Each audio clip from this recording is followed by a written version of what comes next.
Olá a todos, olá a todas, meu nome é Denilson Freire, eu sou professor da Universidade Federal de Uberlândia e vou estar aqui com vocês nesse módulo, nessa disciplina chamada Liderança Empresarial. Vou falar um pouquinho de mim, eu sou formado em administração, em química e em psicologia. E isso tudo se deu pela minha formação, como que eu comecei. Eu comecei a trabalhar numa empresa, numa indústria têxtil, na área química, aí eu fiz química.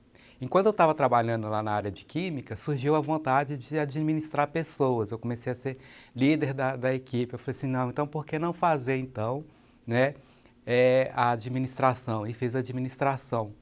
E logo quando eu comecei a administrar pessoas, as pessoas perceberam que eu tinha um certo jeito, uma certa maneira, um certo traquejo aí, e me colocaram no departamento de recursos humanos.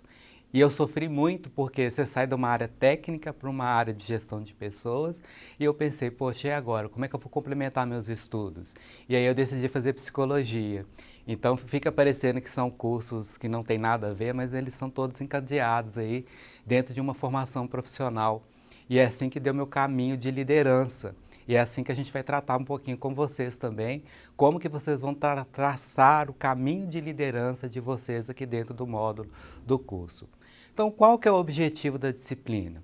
O objetivo da disciplina é discutir os estilos de liderança e as estratégias de liderança com foco na administração de conflitos. Por que administração de conflitos? Pessoal, quando você se tornar líder, quando você se tornar gerente, quando você se tornar gestor, uma das coisas que você vai mais perceber que você vai gastar 80% do seu tempo é gerenciando conflitos. Não tem mais nada a fazer. A área técnica, como eu mostrei para vocês da minha formação, que eu comecei como químico, a área técnica é muito simples. Você faz lá o planejamento diário, você cria lá o seu handbook semanal do que você vai fazer, está tudo planejado. E aí que começam os conflitos com o gestor, conflito com os colaboradores, conflito entre você e um outro líder lá dentro da empresa. Então você precisa liderar pessoas. Muito mais do que liderar a área técnica, liderar a área operacional, você vai estar liderando pessoas. Então nós vamos começar então a falar agora dentro desse módulo aí, que é liderança empresarial. E aí eu queria fazer uma pergunta para vocês. Imagina a seguinte situação. Você acaba de ser chamado para fazer uma entrevista de seleção numa empresa, E você senta lá diante do entrevistador e ele te pergunta, Me fale sobre você. Quais são as informações que a gente dá logo de cara, assim, sem pensar muito, quais são as informações que você começa a elencar? Primeiramente você vai falar, provavelmente, vamos fazer um teste aí, mentalmente, quais informações você daria para o seu gestor ou para o seu entrevistador? Primeiramente você falaria seu nome, provavelmente você falaria sua idade, depois você falaria da onde que você é, depois você falaria do seu percurso profissional, E finalmente, lá no finalzinho da entrevista, você começaria a falar um pouquinho aí, talvez de algumas características suas, mas muito pouco, talvez falando um pouquinho das suas qualidades, dos seus defeitos, mas isso aí se o entrevistador perguntar, porque se ele não perguntar, nem isso você vai fazer. Então, quais as informações que você está dando para as pessoas quando você vai se apresentar? Se eu pedisse para você se apresentar agora para mim, quais informações você me daria? Provavelmente seria nome, idade, se é solteiro, se é casado, onde que mora. E se a gente pega esse conjunto de dados, o que são esses conjuntos de dados, pessoal? São dados pessoais, Observa, são dados pessoais. São formas de você se apresentar para o outro. Então é como se você estivesse preenchendo um cadastro, apenas um cadastro aí dentro, E aí, nós vamos discutir um pouquinho o seguinte, será que esses dados pessoais é o meu papel, é o meu principal papel? E aí vocês estão vendo aí pela charge, a teoria dos papéis sociais. E tem até uma charge aí, Tem um personagem falando aí que ao longo da vida ele vem desempenhando vários papéis e fracassados em todos eles. Aí vem, o outro personagem e diz, Em vez de você questionar a si mesmo, por que você não questiona os papéis que você tenta assumir?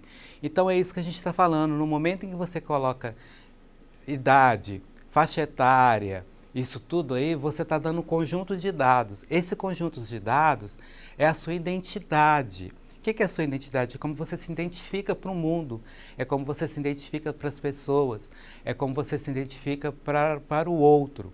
E o que o outro quer saber de você? É justamente isso, onde você mora, onde você reside, se você é solteiro, se você é casado.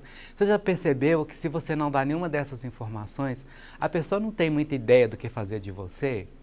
Né? A pessoa elas formam uma imagem sua a partir da sua idade, de onde você mora, o que você tem, o que você não tem. Se você não der esse tipo de informação, ela não sabe com quem ela está lidando. Então isso aí se chama identidade. O que é então identidade? É um conjunto de papéis que você desempenha. Nesse exato momento, né? Qual papel estou desempenhando aqui agora? Um papel de facilitador, um papel de professor. E dentro desse papel me é exigido uma série de características, uma série de atitudes e comportamentos que eu tenho que fazer. E você nesse momento, qual papel você está desempenhando aí agora? Você está no papel de aluno, de ouvir, de entender o que eu estou falando e de transformar isso em algum tipo de conhecimento. Agora, vamos pensar o seguinte, o papel então é feito de uma série de informações, nome, dados cadastrais que você possui, né? E você já viu que muitas vezes o dado cadastral se torna o seu próprio sobrenome? Por exemplo, quando eu trabalhava na Fiat, as pessoas falavam assim, é Denilson da Fiat. Ora, não é Denilson da Fiat, é Denilson Freire que é meu nome. Mas eles acabam me identificando com a empresa. E hoje, por exemplo, as pessoas falam assim, é Denilson da UFO, né? Então a UFO vira meu sobrenome. E o que acontece se algum dia eu saio da UFO? Eu perco a minha identidade profissional. Então, por exemplo, muitas vezes, quando você está no relacionamento, você percebe se você é o mais importante ou não dentro do relacionamento. Se a pessoa vira e fala para você, fala assim, ah, é a esposa do João. Então, ela não tem nome, ela é a esposa do João. Então, quem que é a pessoa mais importante aí dentro?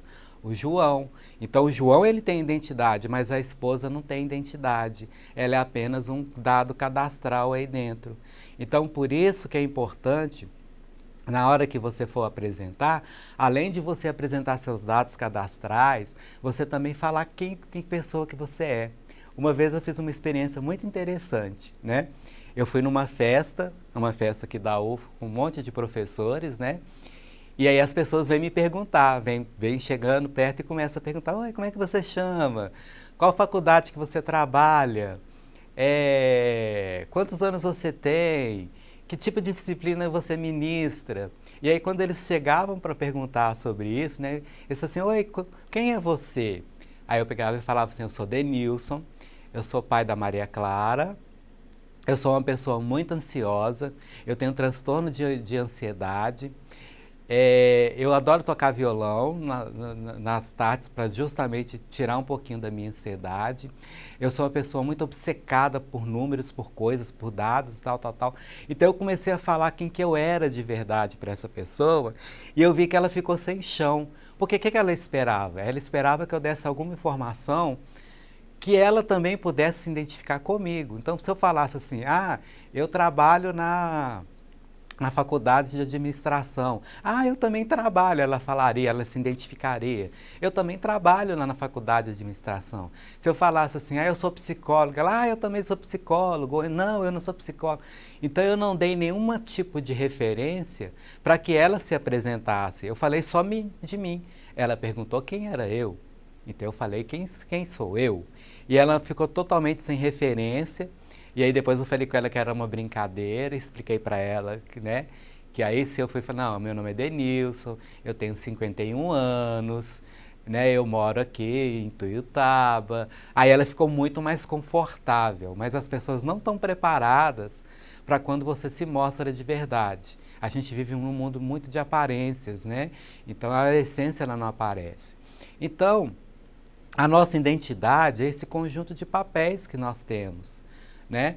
Então, por exemplo, aí agora, como eu disse, né, você está no papel aí de aluno, mas você tem o papel de mãe, de esposa, de filha. Quantos papéis você não tem e está desempenhando nesse exato momento? Uma série, uma gama de papéis. Aí eu pergunto, quantos papéis você vive hoje? Eu, Denilson, quantos papéis eu vivo que são importantes? Eu estou no papel hoje de professor, eu tenho meu papel de esposo, eu tenho meu papel de pai. Esses 3 papéis são muito importantes na minha vida, eles me consomem a maior parte do meu tempo. E você, quais são os papéis que você tem? Agora eu vou fazer uma pergunta muito séria, muito séria. Elenca aí na sua mente todos os papéis que você tem, todos eles. Quais os papéis que você tem? Elenca eles aí. Esposa, esposo, filho, filha, professor, amigo, paciente. Elenca todos esses papéis. E agora, faça uma seguinte coisa. Retira todos os papéis. Vamos fazer de conta que você não tem mais nenhum desses papéis. Você perdeu todos os papéis. O que é que sobra? Você não é mais esposa, você não é mais filha, você não é mais aluna, você não é mais profissional. Se tirar todos os seus papéis, o que sobra? Muita gente vai falar assim, não sobra nada. Né? Porque essa pessoa, então, ela está muito identificada com seus papéis. Ela é o conjunto de papéis que ela desempenha na vida dela. Mas tem pessoas que falam assim, vai sobrar eu. Atrás de todos esses papéis tem que sobrar você. Quem é você de verdade? Né? Que pessoa é essa que está aí movimentando todos esses papéis? Aí essa pessoa que está atrás movimentando todos esses papéis, ela tem um conjunto de características que a gente chama de personalidade. E aí vem a diferença de identidade e personalidade. Identidade é o conjunto de papéis que eu desempenho. E a minha personalidade é o conjunto de características que formam quem sou eu de verdade. Aí você pega a identidade e a personalidade e compara. Será que os meus papéis que eu desempenho hoje, será que tudo aquilo que eu faço hoje está alinhado com a minha personalidade? Vamos dar um exemplo. Digamos que você é uma pessoa totalmente cooperativista, está na sua personalidade. Você não gosta de competição. Você é uma pessoa cooperativa, você é uma pessoa que gosta de trabalhar em grupo, você é uma pessoa mais flexível. Então essa é a sua personalidade. Aí você vai trabalhar numa empresa altamente competitiva, que exige dados, que exige metas, que exige objetivos, e você tem que ser extremamente competitiva. Vai dar certo, gente? Vai dar certo? Não vai. Porque esse papel que você está assumindo de ser competitiva, esse papel que você está assumindo de ser mais dura, inflexível, não tem nada a ver com a sua personalidade, então vai ter um conflito ali. E nesse conflito você pode chegar até o adoecimento. E existem 3 tipos de adoecimento. Você pode ficar ansioso. O que é ansiedade? Ansiedade nada mais é que você vivenciar um papel futuro, um papel que você ainda não tem. Já percebeu que quando você vai viajar, você fica ansioso? Quando você vai casar, você fica ansioso? Quando você vai encontrar a pessoa pela primeira vez, você fica ansioso? Por quê? Porque você vai estar desempenhando um papel que você não desempenhava. Por exemplo, você vai encontrar uma pessoa pela primeira vez. Então você vai estar desempenhando um novo papel de possível namorado. Então você já fica ansioso com aquele novo papel. Você fica assim, nossa, como é que eu vou desempenhar? Será que eu vou ser bem? O que eu vou falar para a pessoa? Como é que ela vai me ver? Como é que ela vai me orientar? Então aí nesse momento, pessoal, você está ansioso. Temos um outro problema que dá entre identidade e personalidade, que é o estresse. O que é o estresse? É excesso de um papel. Então muitas vezes, por exemplo, você é mãe, você tem muitos filhos, então você está estressada daquele trabalho diário, então você está com muito excesso de papel materno. Ou então você está trabalhando numa empresa que te toma muito tempo e não sobra tempo para a sua vida pessoal. Então você está estressada com aquela empresa. Então, uma é a ansiedade e o outro é estresse. E um outro problema que pode ocorrer entre identidade e personalidade é a depressão. O que é a depressão, gente? É quando você perde um papel ou quando esse papel deixa de ser importante para você. Vou dar um exemplo. Uma mãe que deixou de estudar, deixou de trabalhar para cuidar do seu filho. ela passou a vida inteira no papel de mãe. Ela só sabe ser mãe. E aí um dia esse filho falece. O que essa mulher vai ser na vida dela? Ela só sabe ser mãe. Então ela perdeu o principal papel que ela tem, que é de ser mãe. Então ela vai ficar o quê? Ela vai ficar deprimida, ela vai deprimir, ela vai perder esse papel. E aí com tudo isso ela vai o quê? Ela vai deixar de ser ela mesma. Então nesse primeiro momento, pessoal, a gente precisa alinhar a nossa identidade, a nossa personalidade.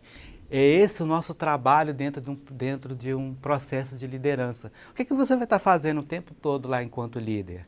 Você vai estar vendo se aquela pessoa que você contratou tem a personalidade adequada àquele papel que você está desempenhando, que ela vai desempenhar. E muitas vezes, né, acho que já aconteceu com você, você participa de um processo seletivo e você não é chamado. Por quê?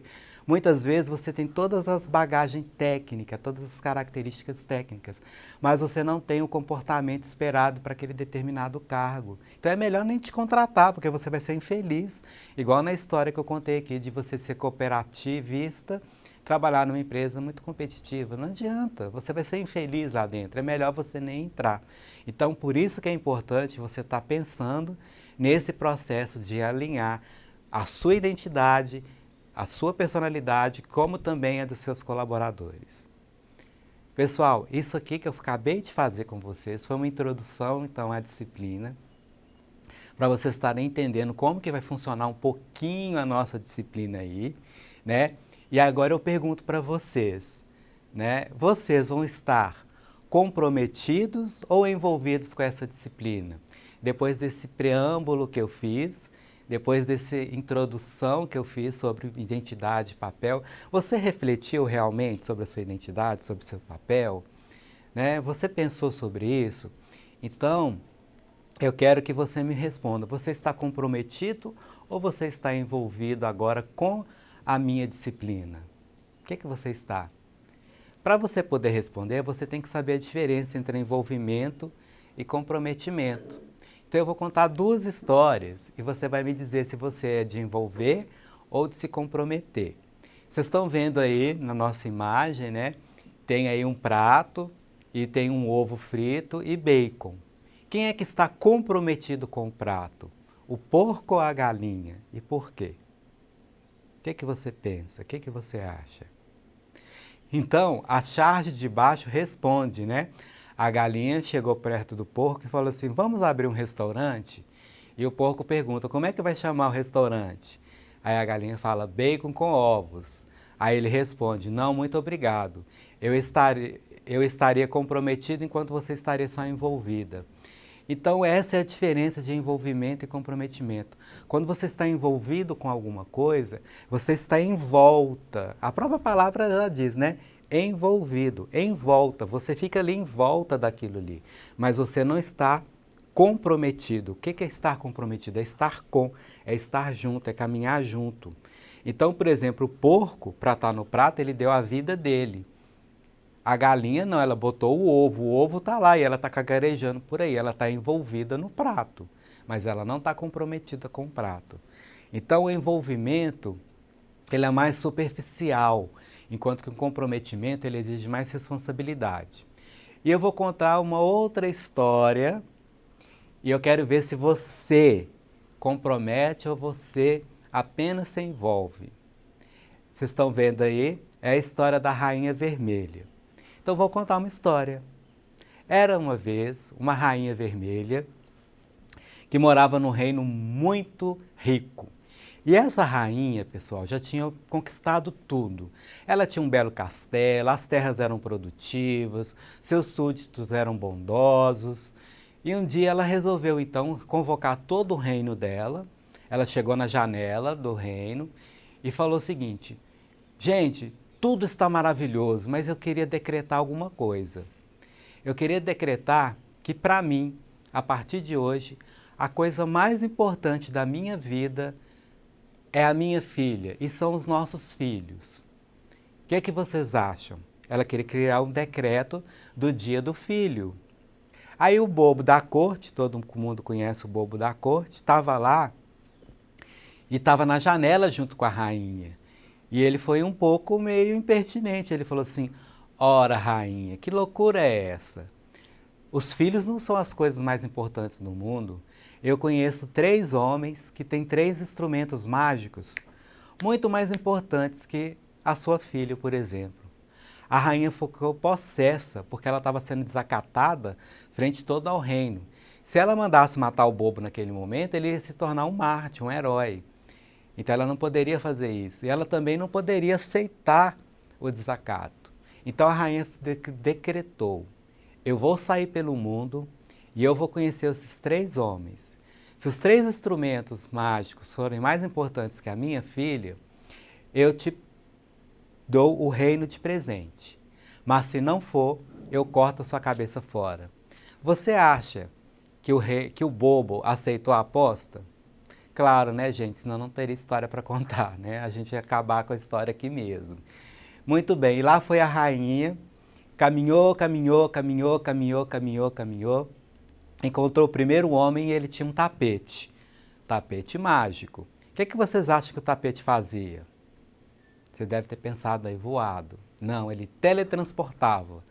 Bastava você falar para o tapete: eu quero estar em São Paulo, tapete. Pum, aparecia, desaparecia em São Paulo. A rainha achou aquilo fantástico e comparou com quem? Com a filha dela. E falou assim: não, não é mais importante que a minha filha.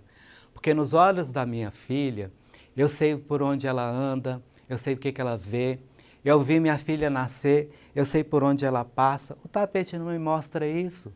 O tapete já vai me mostrar diretamente aonde ela vai aparecer. Não é mais importante. Contou para o homem do tapete sobre a aposta. Ele ficou super curioso e foi junto com a rainha conhecer o segundo homem. E o segundo homem tinha um espelho mágico. Esse espelho mostrava qualquer coisa palpável, material em qualquer parte do mundo. Bastava você perguntar: onde está o maior diamante do mundo? O espelho mostrava. A rainha achou fantástico. Mais uma vez ela comparou com a filha e falou assim: não, nos olhos da minha filha eu vejo amor, carinho, qualidade, raiva. O espelho não mostra isso. O espelho só mostra as coisas materiais. Não é mais importante que a minha filha. Contou para ele, ele ficou curioso, foi com a rainha e encontraram o terceiro homem que tinha uma fruta. E era uma fruta mágica que curava qualquer doença. Daí a rainha pensou: tá aí uma coisa fantástica. Mas eu não estou doente, nem minha filha. Sabe-se lá se essa fruta funciona? Não quero saber. O que a rainha ia fazer agora, pessoal?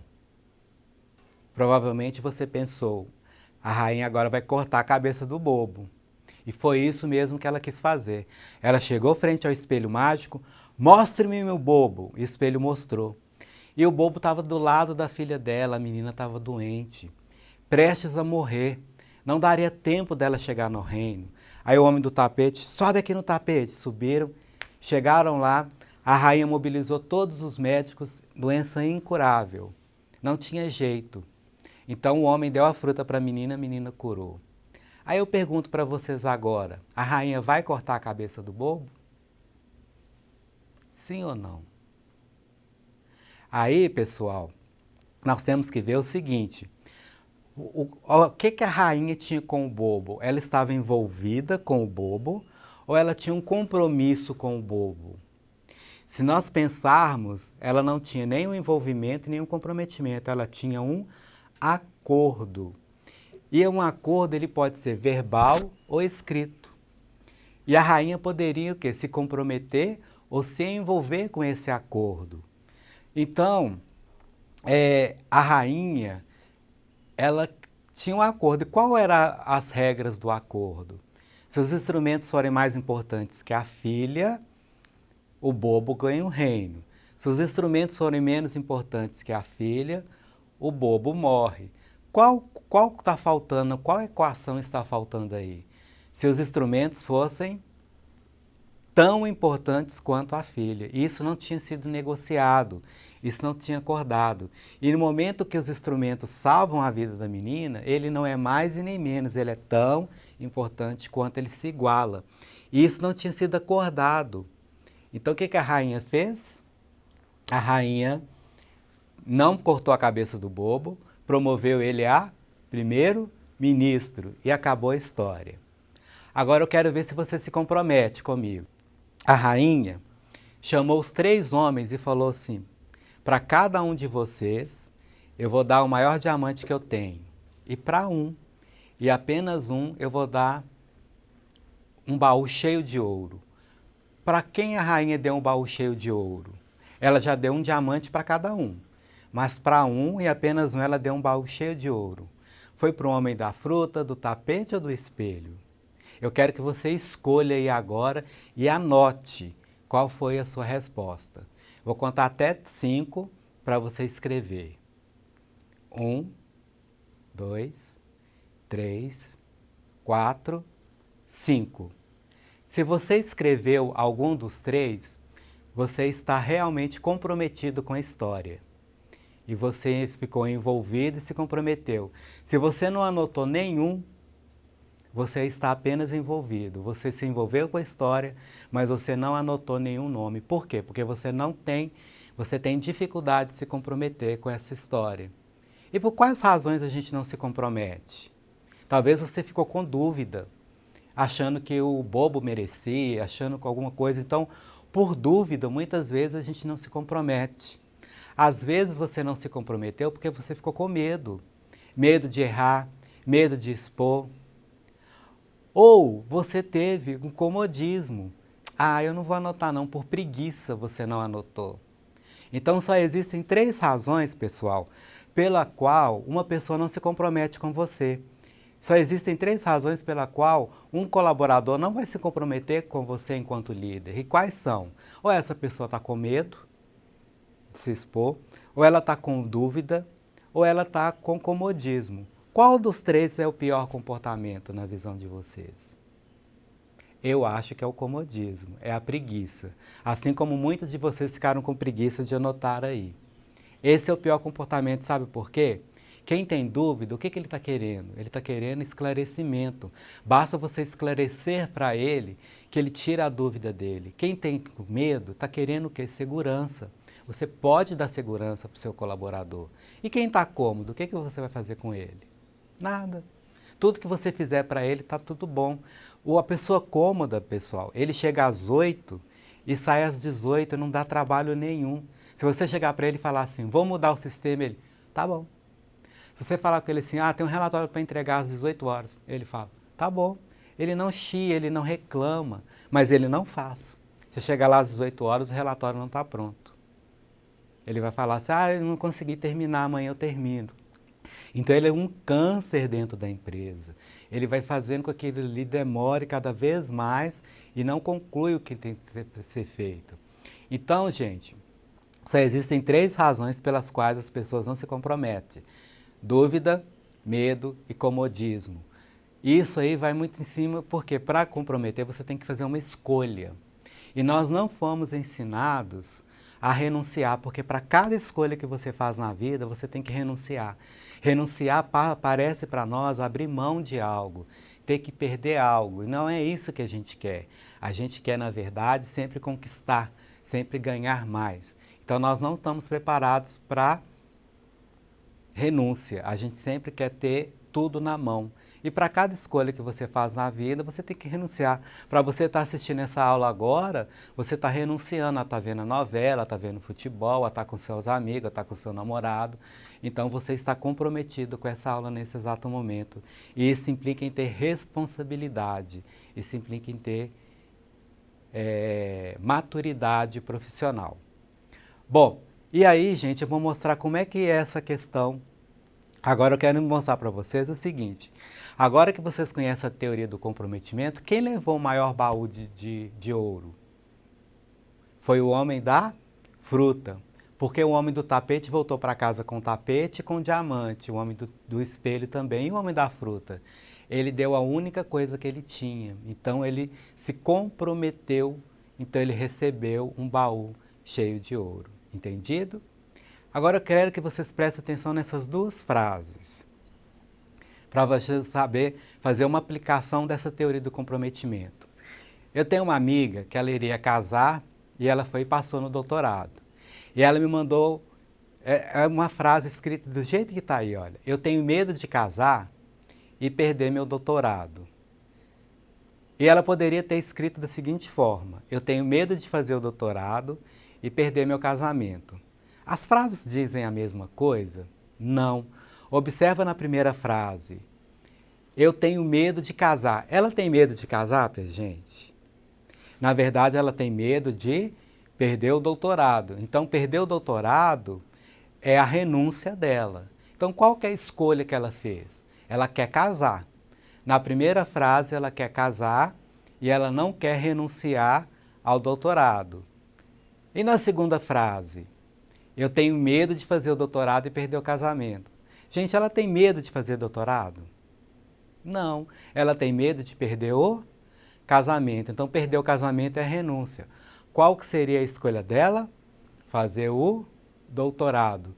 Então, com a própria palavra, com a própria forma que a pessoa fala, ela já explica para nós se ela está, qual que é a escolha dela e qual que é a renúncia dela, né? Então, eu queria dizer para vocês que a gente encerra aqui, então, esse primeiro encontro.